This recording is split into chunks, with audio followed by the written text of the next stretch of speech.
How I got placed in second year of my engineering at MBRDI, Mercedes Benz research and development of India. तो ये सुन के ऐसा लगता है कि ये कुछ अप्रैल फुल का वीडियो तो नहीं है और ये कंटेंट कुछ अप्रैल फुल वाला कंटेंट तो नहीं है, बट ऐसा नहीं है, ये सच है। चलिए आगे इस जर्नी में देखते हैं क्या है।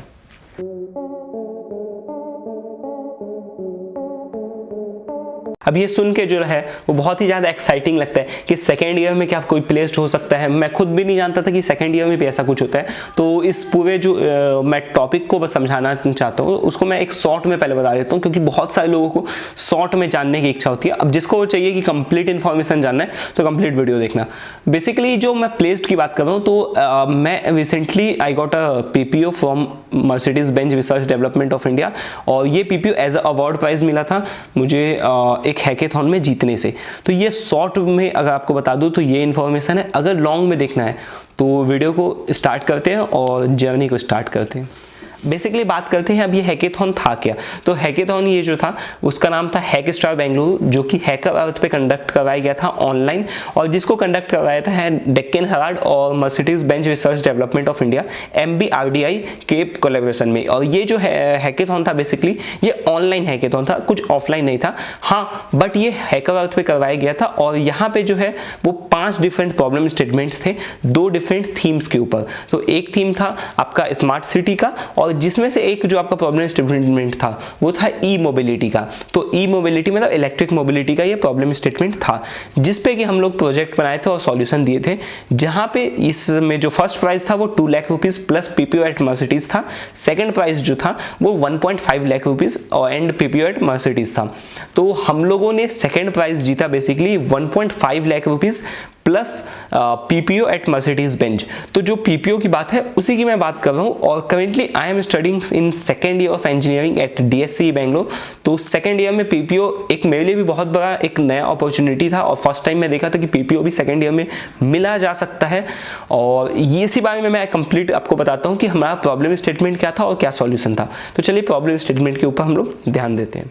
प्रॉब्लम स्टेटमेंट जो था वो बेसिकली ये था कि जो चार्जिंग इंफ्रास्ट्रक्चर है बेंगलुरु सिटी का उसको ऑर्गेनाइज्ड बनाना और उसमें पेमेंट इंटीग्रेट करना, जिससे कि जो चार्जिंग इंफ्रास्ट्रक्चर है वो ऑर्गेनाइज्ड वे में रहे, ऑनलाइन पेमेंट इंटीग्रेटेड रहे, जिससे कि टाइम भी सेव हो और ऑफलाइन पेमेंट्स का जो है कोई भी प्रॉब्लम नहीं हो।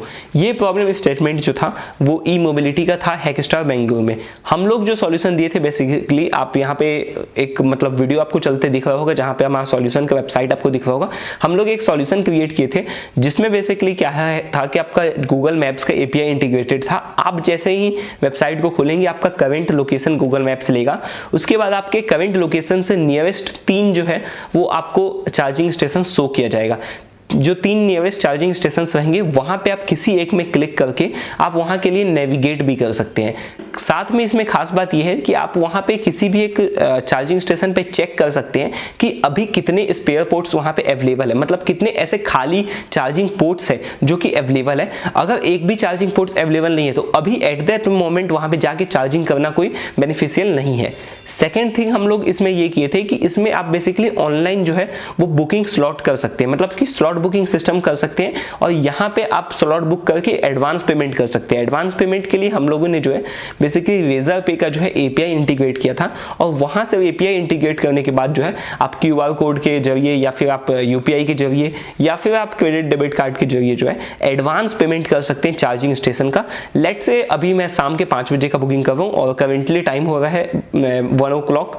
तो अगर शाम के 5 बजे का बुकिंग करना चाहता हूँ तो मैं 5 से 5:30 का आधे घंटे का जो है वो चार्जिंग स्लॉट बुक कर लेता हूँ अपने नियरेस्ट चार्जिंग स्टेशन का, और उसके लिए जो भी पेमेंट आता है लेट्स से 50 रुपीज़ या 60 रुपीज़ वो मैं ऑनलाइन पेमेंट एडवांस पेमेंट कर देता हूँ। वहाँ पे मैं उस टाइम पे जा सकता हूँ और वहाँ पे चार्जिंग कर सकता हूँ। ये हमारा जो था वो सॉल्यूशन था। अब बात करते हैं हैकेथॉन का जो पूरा जर्नी था उसके बारे में। तो हैकेथॉन का जो फर्स्ट स्टेज था उसमें प्रॉब्लम स्टेटमेंट को समझाना था और उसके साथ में PPT अटैच करना था कि कि क्या प्रॉब्लम स्टेटमेंट है, क्या सॉल्यूशन है। तो हम लोगों ने एक पीपीटी बनाया था और उसके बाद हम लोग उसमें जो कंप्लीट सॉल्यूशन है वो दिए थे। खास बात यह है कि पीपीटी में हम लोग एक एक्स्ट्रा चीज ऐड किए थे जो कि बेसिकली था न्यूज आर्टिकल्स का जो रियल प्रूफ है। मुझे लगता है ये हैकेथॉन से बहुत ज्यादा प्रभाव पड़ता है। जैसे कि ये जो प्रॉब्लम स्टेटमेंट है उसको जस्टिफाई करने के लिए हम लोग यूएस के एक फेमस न्यूज आर्टिकल का स्क्रीनशॉट लिए थे और उसको अटैच किए थे कि रियल में प्रॉब्लम स्टेटमेंट है जो कि न्यूज में आ चुका है और इसको सॉल्व करने की जल्द से जल्द जरूरत है। तो इसको हम लोग वहां पे पीपीटी में ऐड किए थे और उस पीपीटी को फिर सबमिट किए थे। सेकंड स्टेज में था वो कंप्लीट कोडिंग राउंड था। आपका बेसिकली कोड करना था आपको कंप्लीट वेबसाइट, और उस वेबसाइट को आपको अपलोड करना था गिटहब पे, गिटहब का लिंक वहां डालना था, प्लस आपको एक वीडियो भी क्रिएट करना था वेबसाइट का कि कैसे वेबसाइट वर्क करता है, उसको भी अपलोड करना था उनके वेबसाइट पे, बेसिकली हैकरअर्थ के वेबसाइट पे। तो हम लोगों ने उसमें कंप्लीट जो है वेबसाइट क्रिएट किया और वहां पे वेबसाइट क्रिएट करने के बाद गिटहब पे अपलोड करके वहां पे सेंड किया, प्लस हम लोगों ने वीडियो भी बनाया और वहां पे भेजे। दो स्टेज जो है, ये दो स्टेज एकदम ज्यादा प्रॉब्लमेटिक नहीं रहते, ये इजी रहते हैं। और ये दो स्टेज के बाद जो आता है वो फाइनल्स। तो फाइनल्स जो है वो हुआ और फाइनल्स का हम लोगों को मतलब कि एक दिन पहले अनाउंसमेंट हुआ कि फाइनल्स में कौन कौन टीम सिलेक्ट हुए। तो ऐसा एक्सपीरियंस था कि मतलब मैं एक्सपेक्ट नहीं किया था कि हम लोग यहाँ सिलेक्ट होने वाले हैं। उसके कुछ रीजंस थे। फर्स्ट थिंग कि उतना ज़्यादा मेरा अभी तक पहले हैकेथॉन जीतने का एक्सपीरियंस नहीं रहा है, तो कॉन्फिडेंस आता नहीं है। और फॉर अ टियर 3 कॉलेज अगर ऐसा है तो पहले से ही आपका कॉन्फिडेंस डाउन रहता है हर चीज़ों के लिए, किसी भी चीज़ों के लिए। तो वहाँ पे था कि हम लोग मोस्ट प्रोबेबली नहीं जीतेंगे, ऐसा माइंड में था। सेकेंड थिंग ये था कि टाइम भी हो गया था, जैसे कि 8 तारीख को आने वाला था रिजल्ट, 8 ऑफ मार्च को मैं बता रहा हूँ, 8 तारीख को आने वाला था रिजल्ट, बट शाम के 5 बजे तक रिजल्ट नहीं आया था। तो हम लोगों को ऐसा लगा कि शाम के 5 बजे तक रिजल्ट जब मैं चेक किया, नहीं कुछ मेल वेल था, तो मुझे ऐसा लगा कि ये जो शाम का 5 बज चुका है तो अभी जो जीत चुके हैं उनको मेल चले गया होगा, हम लोग नहीं जीतते हैं इसलिए हम लोग को मेल नहीं आया होगा। तो ऐसा एक्सपेक्टेशंस नहीं था कि हम लोग फाइनल्स तक भी पहुंचेंगे। बट फिर जैसे ही मैं चेक वेक किया मतलब और अपने टीममेट्स को बोला कि नहीं अपना सिलेक्शन नहीं हुआ है मोस्ट प्रोबेबली, क्योंकि अभी तक कोई मेल्स नहीं आया है। उसके तुरंत बाद मेरे एक टीममेट का कॉल आता है कि भाई हमारा सिलेक्ट हो गया और मेल जो है वो हम लोगों को आ चुका है। ये एक बहुत ही मतलब सरप्राइजिंग एक्सपीरियंस था कि हम लोग फाइनल्स तक पहुंचे। यहाँ पे जीतने हारने की तो बात की बात है, हम लोग फाइनल्स पहुंचे, यही हम लोग के लिए बहुत बड़ी बात थी। तो इस जर्नी को मैं आगे कंटिन्यू करूंगा, सेकंड वीडियो में बताऊंगा, क्योंकि एक बहुत लंबा लेंदी वीडियो हो गया, कोई इंटरेस्ट भी नहीं रखेगा इतना एक वीडियो में जानने के लिए। सेकंड वीडियो में आपको बताऊंगा कि कैसे हम लोग का फाइनल्स रहा, क्या क्या मतलब एक्सपीरियंस था, क्या क्या क्वेश्चन हमसे पूछा गया फाइनल्स में, और उसके बाद फिर अवार्ड कैसे हम लोग जीते, और जो फाइनल के बाद जो अवार्ड सेरेमनी था उसका क्या एक्सपीरियंस था, उसमें क्या क्या प्रॉब्लम्स फेस हुए और कैसे हम लोग का फाइनल्स जो है वो कंप्लीट हुआ, फाइनली हम लोग को कैसे पीपीओ मिला। तो नेक्स्ट वीडियो के लिए चैनल को सब्सक्राइब कर दीजिए और ये वीडियो अच्छा लगा तो इसको लाइक कर दीजिए, अपने जितने भी फ्रेंड्स हैं उसके साथ शेयर कर सकते हैं।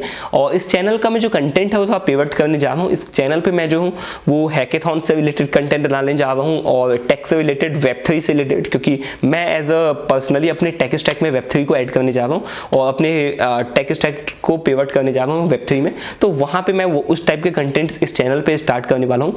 तो चैनल को सब्सक्राइब कर दीजिए अगर आपको इंटरेस्ट है टेक में या Web3 में। और आज के लिए वीडियो को ख़त्म करते हैं और आज के लिए धन्यवाद।